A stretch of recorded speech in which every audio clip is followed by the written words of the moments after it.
아하수에로 왕은 하만을 높여주고 모든 백성 중 가장 높은 지위를 갖게 해주었어요. 그래서 사람들은 왕의 명령에 따라 하만을 보면 무릎을 꿇고 절을 해야 했지요. 안 그래도 욕심쟁이였던 하만은 더 콧대가 높아지고 모두에게 높임받길 원했어요. 평소와 다름없이 하만은 사람들에게 절을 받으며 으쓱대며 걷고 있었어요. 그런데 딱 한 사람, 하만에게 무릎도 꿇지 않고 절도 하지 않는 사람이 있는 게 아니겠어요? 그 사람은 바로 모르드게였어요. 신하들이 모르드게에게 물었어요. 어찌 당신은 왕의 명령을 따르지 않나요? 나는 유다 사람이기에 절할 수 없소. 모르드게는 보이지 않는 하나님을 왕으로 굳게 믿는 하나님의 사람이었어요. 그렇기에 왕이신 하나님 외에 그 누구에게도 절할 수 없었지요. 하지만 하만은 모르드게가 자신에게 절하지 않는 것을 참을 수 없었어요. 화가 난 하만은 모르드게뿐 아니라 페르시아에 사는 모든 유다 사람을 없애버리겠다는 계획을 세웠어요. 어느 날 하만이 아하수에로 왕을 찾아가 말했어요. 위대한 아하수에로 왕이시여, 왕이 다스리는 나라에 흩어져 사는 한 민족이 있는 걸 아시는지요?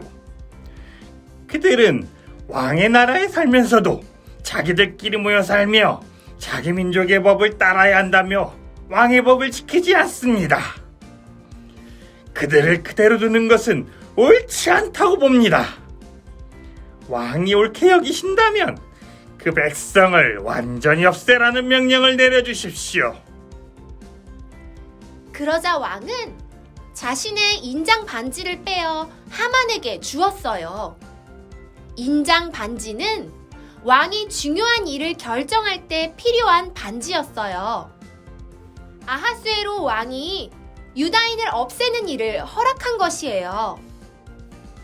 하만은 어린이와 청년, 여자와 늙은이, 유다인을 모두 없애고 재산을 빼앗으라는 조서를 작성했어요.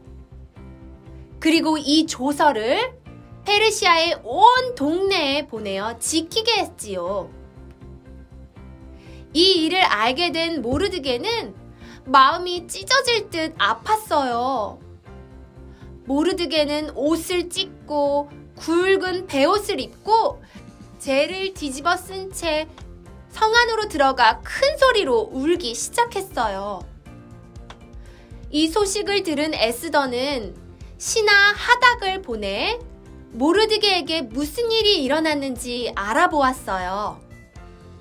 모르드게는 자신에게 일어난 일을 빠짐없이 하닥에게 말해주었어요. 그리고 에스더에게 이렇게 전하라고 말했어요.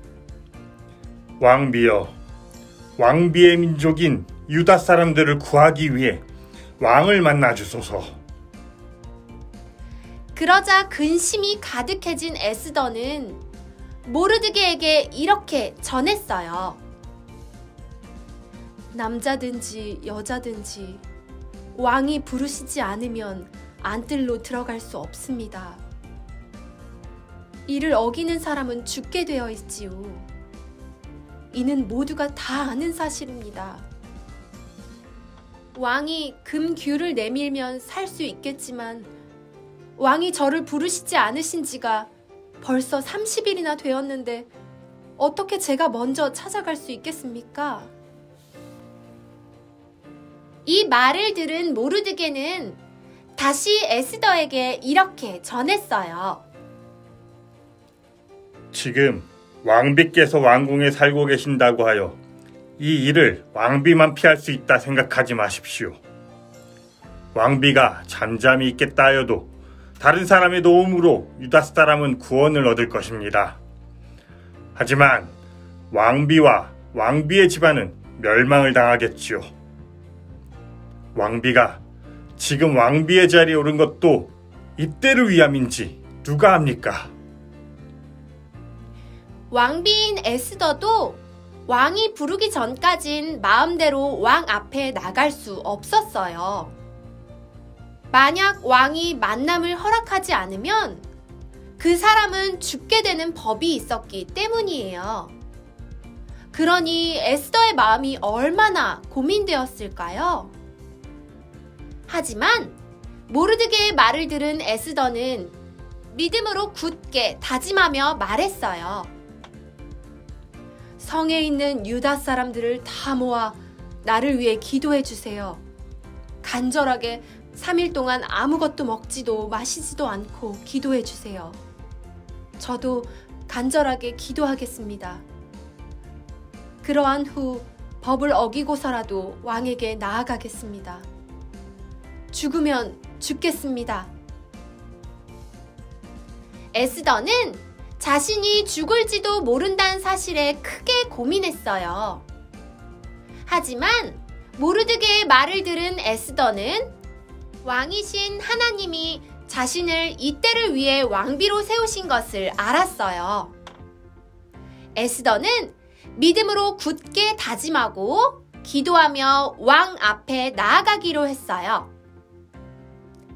하나님의 백성은 모르드게와 에스더처럼 어려운 순간을 만날 때에도 믿음으로 굳게 다짐하며 행동해요.